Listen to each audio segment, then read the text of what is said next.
Perang Ukraina apakah akan membawa kita ke arah perang dunia? Mari kita bahas kemungkinan atau tidaknya. Ketika kemarin Rusia menyerang pangkalan militer di kota Lviv yang membuat ratusan orang cedera dan membunuh 35 orang, maka hal ini patut menjadi hal yang kita waspadai. Kita bahas sebentar strategi perang Putin yang menarget 4 hari tentara sampai Kiev dan menaklukkan pusat pemerintahan dengan serangan kilat yang tidak berhasil. Maka Rusia merubah perangnya dengan membombardir semua kota ke arah Kiev dan menjadikan perang kota terbuka di semua wilayah. Tadinya hanya serangan kilat satu arah. Ketika rencana pertama gagal, maka perang terbuka adalah semua wilayah diserang, diperangi. Sampailah roket meluncur ke kota Lviv yang jauh di barat dekat perbatasan Polandia. Rusia menuduh Barat dan NATO menggunakan Lviv sebagai kota pemasok senjata di Ukraina. Masuknya mercenaries, masuknya tentara bayaran, suplai logistik semua itu melalui Lviv. Bagi Amerika yang ketika itu Biden lagi kampanye harus segera balik ke Gedung Putih, dan Gedung Putih menyatakan serangan terhadap anggota NATO,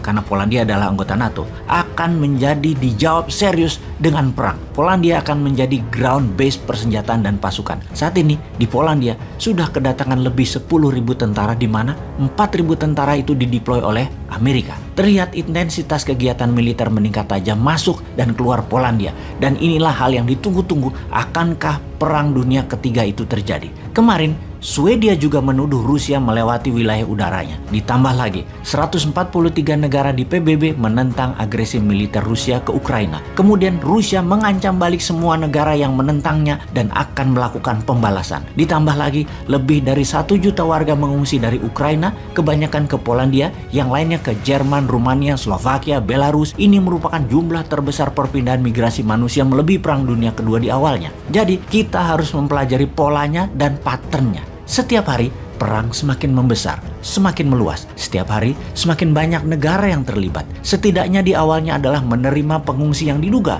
akan mencapai 3 juta manusia mengungsi dalam 3 minggu ke depan. Ini akan membuat negara-negara penerima pengungsi menjadi bermasalah di dalam negerinya. Dengan adanya ini semua, bisakah ini menjadi pemikiran kita akan terjadi Perang Dunia Ketiga? Di Afrika, banyak negara yang mengharap Perang Dunia Ketiga terjadi di Eropa karena akan membuat mereka, negara-negara Afrika, akan terbebas dari belenggu jajahan ekonomi Tiongkok dan Eropa yang akan membuat negara Afrika menjadi negara maju dalam waktu yang cepat. Sekali lagi, Afrika sangat memerlukan Perang Dunia Ketiga ini terjadi. Pakar geopolitik dunia bahkan sudah mengatakan kita saat ini sudah memasuki Perang Dunia Ketiga. Bahkan dalam pidato kenegaraannya 2 minggu yang lalu, Ratu Elizabeth sudah menyatakan kita ini Inggris tentunya, harus bersiap masuk dalam Perang Dunia Ketiga, di mana Ratu Elizabeth mengatakan ketika ayahnya di tahun 1938 menyatakan Inggris dalam keadaan berbahaya dan masuk ke dalam Perang Dunia Kedua, tidak pernah saya bayangkan di zaman modern ini. Saya harus juga mengatakan hal yang sama sekali lagi untuk Inggris.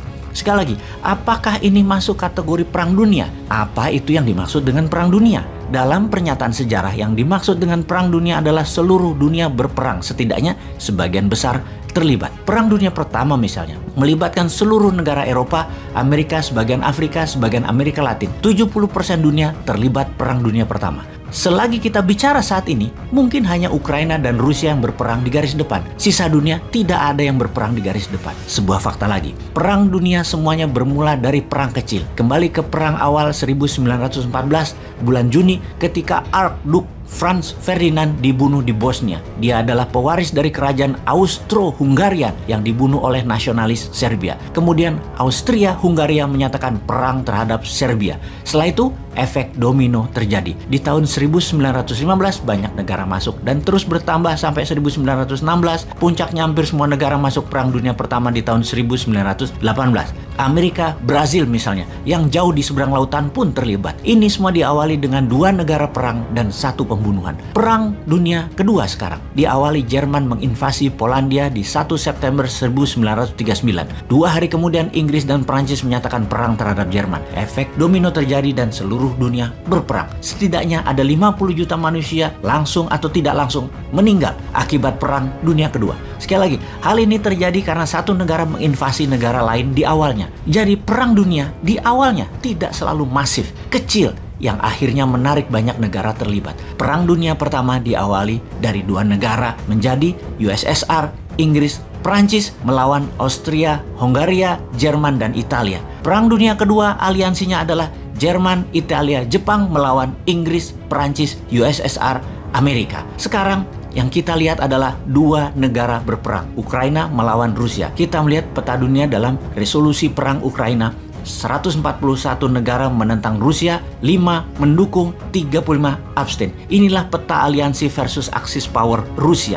Di belakang Rusia ada Belarusia, Syria, Korea Utara, dan Eritrea, sebuah negara kecil di Afrika seberang Yaman. Ada 35 negara yang tidak memihak manapun, sama seperti Amerika di Perang Dunia Pertama. Tidak ikut-ikutan sampai kepentingan Amerika terganggu. Di tahun 1917, U-boat Jerman menenggelamkan 3 kapal niaga Amerika, membuat Presiden Amerika saat itu, Woodrow Wilson, menyatakan Amerika berperang melawan Jerman dan masuk ke dalam Perang Dunia Pertama. Dengan informasi ini, semoga sahabat dengan bijak bisa menyikapi apa yang akan terjadi dalam perang di Ukraina ini. Bosman kali ini tidak menyatakan akan terjadi atau tidak. Saya membiarkan sahabat yang menilai. Panjang sudah kita membahas di mana apapun yang akan terjadi, seharusnya kita, Indonesia, bersiap dalam war mode sejak jauh-jauh hari. Jangan masih memikirkan cari hutangan untuk membangun proyek diutamakan. Apa nggak mudeng ya bernegaranya, wahai Lord?